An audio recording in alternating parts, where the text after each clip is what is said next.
ও আস আস এই দুর্গাপূজার চাঁদা পুজোরটা আমার চাঁদা এই তো পাশেই 21 টাকা লিখুন। 21 টাকা দুর্গাপূজার চাঁদা হয় দাদা? বুঝতে পারছেন তো বাজার হাটের পরিস্থিতি। তাহলে বাজারে আমরা কোথায় পাবো বলুন? এটা অনেকদিন পর আপনাকে দেখলাম। এই জামাটা কোথা থেকে কিনেছেন? আমাদের অনলাইন থেকে নিয়েছি। ভালো হয়েছে। আপনিও জামা কাপড় এটা মল থেকে কিনি। মল থেকে?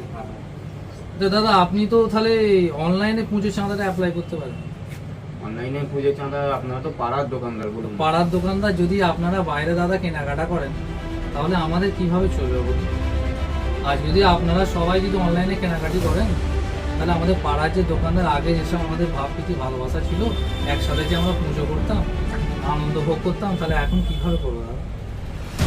আপনারা না এগিয়ে এলে আমরা কি করে এগোবো? সবই দুর্গা কিন্তু বছরে একবার একটু আপনারা দেখা উচিত বলুন।